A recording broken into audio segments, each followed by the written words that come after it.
Olá, hoje vamos falar sobre afetividade conflitiva.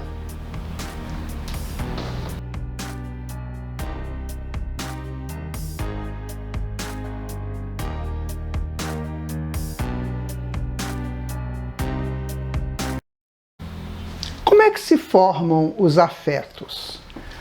Os afetos participam de nós através dos encontros simpáticos. Eu encontro alguém, ele me é simpático ou simpática, e nós formamos um nível de afeto. Esse nível de afeto, ele vai crescendo, ele vai se robustecendo, ou ele vai apagando, dependendo das nossas interações. Às vezes eu encontro uma pessoa, tenho um afeto muito grande, mas pouco tempo depois eu tenho uma desilusão.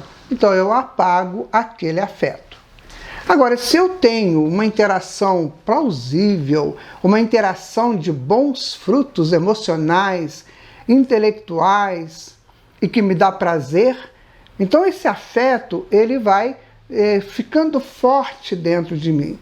E de modo que todas as vezes que eu encontro este ser, eu sinto uma vontade muito grande de estar com essa pessoa, eu tenho uma vontade muito grande de estar próximo, porque eu sinto prazer nessa relação. E os afetos também podem ser por locais, por casas, por instituições, por objetos. Tudo isso nós formamos afetos. E o afeto ele é tão importante porque quando eu encontro alguém ou alguma coisa, eu tenho aquele estímulo e aquele estímulo vai gerar uma emoção, a emoção vai no sentimento, o sentimento vai perguntar para a memória se é afeto ou desafeto. E daí eu dou a minha resposta por pensamento. Eu vou agir a partir da resposta que o meu sentimento me passa, se é afeto, se não é afeto. Então, a questão dos afetos é muito importante e os filósofos de todas as épocas estudaram muito essa questão de afetos, afetividade, o que leva o indivíduo a se sentir bem dentro da sua estrutura de vida, dentro da sua estrutura de comportamentos e de respostas que ele recebe e que ele oferece. Então, os afetos podemos dizer que estão numa caixinha muito especial dentro dos nossos corações, bem ao lado dos sentimentos. Ocorre, porém, que às vezes nós temos um afeto que já está bastante robustecido dentro de nós, mas que por uma razão ou outra, pontos de vista diferentes, escolhas que talvez não esteja atendendo a ambos, nós começamos a ter conflitos com os nossos afetos. Começamos a ter algum processo que já não é mais só um afeto puro, já entra aí uma situação meio que descontrolada, gerando alguma coisa de nível de desafeto. Daí a gente começa a pensar assim, mas eu gosto dessa pessoa, eu gosto dessa situação, mas está acontecendo uma coisa que não está indo bem, que não está funcionando da maneira como sempre funcionou. Isso vai gerar conflitos. Isso vai gerar um processo em que eu já não estou sentindo assim tanto prazer de estar naquela situação, de estar naquele conjunto de realizações juntos. O que acontece então? Uma vez que o prazer abaixa o seu nível, eu já não tenho mais vontade de estar pronto, de estar próximo e de estar firme com aquela situação. Se eu tenho, por exemplo, um objeto, esse afeto, eu posso descartar o objeto. Se é um ambiente, eu posso evitar de ir. Se é uma situação relacionada a uma instituição, a um grupo de ideias, eu posso também já estar saindo disso. Mas e se tratar de uma pessoa?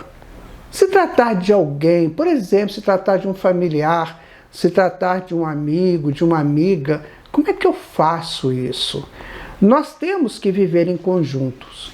E as famílias terrenas, elas são aquele ponto de referência onde os espíritos se encontram para se ajudarem mutuamente. Ora, se eu tenho um familiar e que está me gerando um certo desconforto afetivo, qual é a minha posição? Qual deve ser a nossa posição? É de procurar eliminar aquilo que faz o conflito acontecer. É muito simples fazer isso. Basta que a gente raciocine um pouquinho. Veja você, será que o que eu estou exigindo do outro, eu sou capaz de fazer também? Será que eu sou capaz de abrir mão, por exemplo, de uma ideia, se o outro me pedir isso? Se eu não sou capaz, como é que eu posso pedir isso ao outro? Então, nesse estudo, ou nesse jogo de narrativas, nós podemos pensar o seguinte: olha, por que nós não nos toleramos e não aprendamos uns com os outros? O outro, ele é sempre uma individualidade diferente de mim. Vamos entender assim. O outro sempre será diferente de mim. As contribuições que ele me traz são contribuições que eu consigo absorver.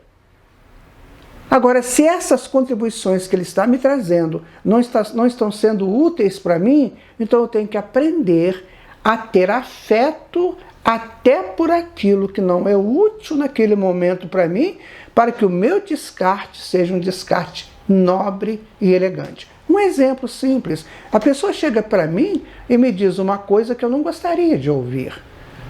Então eu não vou brigar com aquela pessoa, eu não vou criar aquele conflito e que vai gerar um atrito, aí começa a complicar. Então eu deixo, aquilo vai descartando. Um sorriso, um olhar, um franzir de testas, né? E por aí vai, a gente vai nobremente descartando. A nobreza de espírito é algo extraordinário. Aquele que a possui tem um tesouro guardado dentro de si. O outro, minha gente, traz com ele o nosso Pai, que é Deus. João, o evangelista, ele disse: se você diz que ama a Deus, mas aborrece o seu irmão, então você é um mentiroso, porque o mesmo Deus que está em você está nele também. Então, se o outro está em conflito comigo, eu vou pensar, mas ele também tem Deus. O que está acontecendo que está tirando de nós essa possibilidade de termos um convívio mais tranquilo, com mais possibilidades de crescimentos juntos dentro da nossa evolução? Ninguém é colocado ao lado de alguém por acaso. Sempre tem alguma coisa nesses encontros. Será que eu consigo identificar o que há no meu encontro com aquele que já está ficando um afeto meio conflitivo comigo? Será que eu consigo identificar isso? Será que eu consigo imaginar qual que é o errado nessa situação? Se ele sou eu, ou se nós dois devemos nos respeitar pelas nossas posições diferentes, porque somos diferentes? Vamos pensar nisso. No dia que a humanidade entender essas questões e isso se tornar um ponto de referência entre todas as relações e inter-relações pessoais, nós teremos muito mais possibilidades de de criarmos uma sociedade virtuosa. Mas isso será necessário. Isso vai acontecer, que nós estejamos nela. Muita paz, fique com Deus.